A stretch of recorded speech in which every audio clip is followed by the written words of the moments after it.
Bismillahirrahmanirrahim. Assalamualaikum warahmatullahi wabarakatuh. Innal hamdalillah nahmaduhu wa nasta'inuhu wa na'udzu billahi min shururi anfusina wa min sayyiati a'malina. Man yahdihillahu fala mudilla lahu wa man yudlil fala hadiya lahu. Asyhadu an la ilaha illallah wa asyhadu anna Muhammadar Rasulullah. Allahumma shalli ala Muhammad wa ala ali Muhammad. Ya Rabbi sholli sadri wa yassir amri wa hlul 'uqdatam min lisani yafqahu qawli. Adik-adik semuanya, adik-adik kelas 3 STN 1 Sonoharjo ya, yang insyaallah dirahmati Allah Subhanahu wa taala.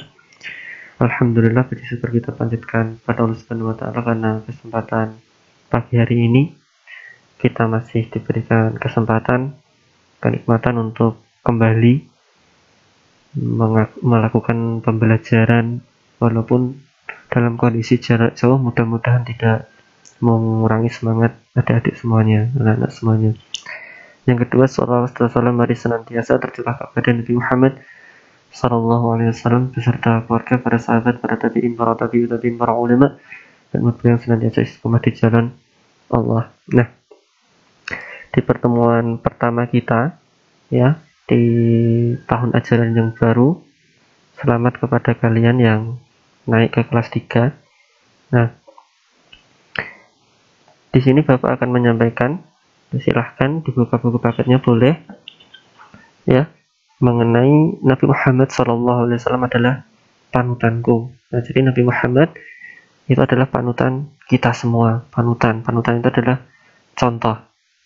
Nah, Allah Subhanahu wa taala mengatakan bahwasanya Nabi Muhammad SAW itu adalah uswatun hasanah atau contoh yang baik untuk umat manusia, dan Nabi Muhammad itu diturunkan oleh Allah Subhanahu wa taala, diutus oleh Allah Subhanahu wa taala untuk menyempurnakan akhlak manusia yang sebelumnya akhlak manusia itu berperilaku buruk, suka mencela dan lain sebagainya.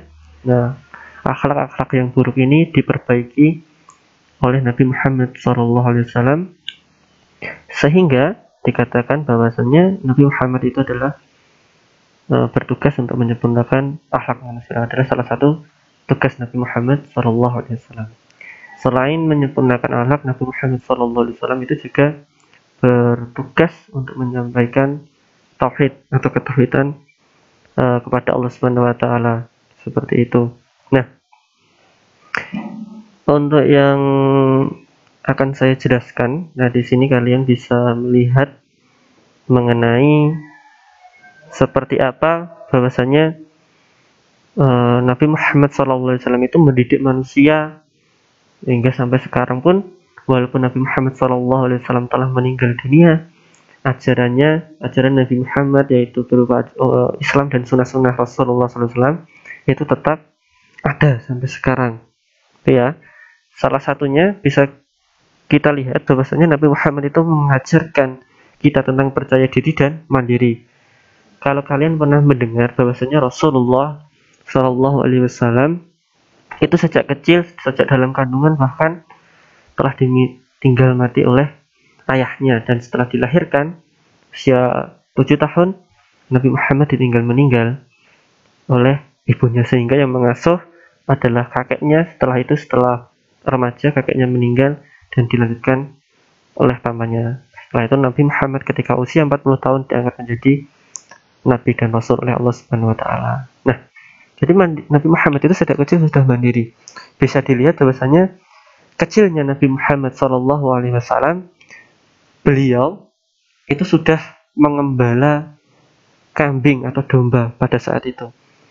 Nah, itu adalah salah satu contoh sikap mandiri. Jadi Nabi Muhammad itu sudah sejak kecil itu sudah belajar bagaimana bekerja keras, tidak malas-malesan, seperti itu ya. Karena pada zaman dahulu itu belum ada sekolah seperti sekarang, SD, SMP, SMA.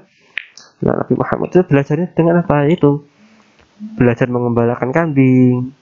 Nah, itu belajar berinteraksi sosial. Nah, karena zaman sekarang itu sudah ada sekolah SD, SMP, SMA itu, maka kita lebih seharusnya lebih bisa seperti itu, harus lebih bisa lagi mencontoh Nabi Muhammad SAW ya.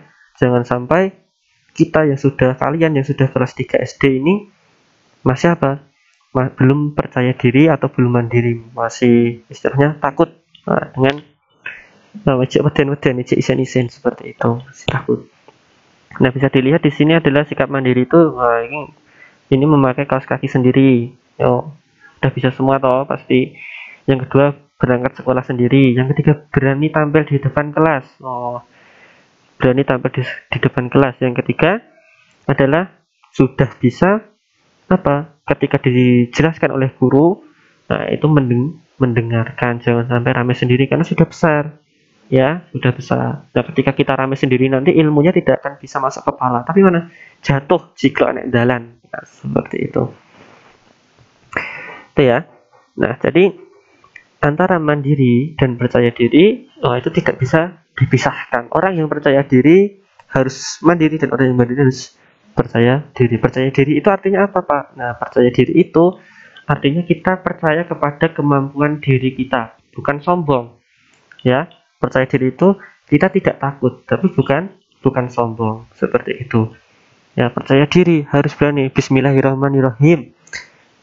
Nah, pokoknya aku harus bisa. Mudah-mudahan Allah meridhai setiap langkahku. Nah, itu adalah kalimat-kalimat yang baik ketika seseorang percaya diri. Berbeda dengan yang sombong. Kalau ciri-cirinya orang sombong, nah, itu pasti, wah aku mesti iso, aku pasti bisa. Nggak seperti kalian. Nah, itu adalah ciri-ciri orang sombong itu seperti itu. Contoh orang sombong itu seperti itu. Jadi menggunakan kalimat-kalimat yang buruk. Kalau mandiri itu banyak sekali contohnya anak-anak. Ya, dia tadi di sini ada gambar memakai kaos kaki sendiri, berjalan ke sekolah sendiri. Seperti itu adalah contoh mandiri. Nah, sekarang tugasnya adalah kalian nanti silahkan membuat contoh apa itu contoh percaya diri dan contoh mandiri. Seperti itu ya. Sekian, wassalamualaikum warahmatullahi wabarakatuh.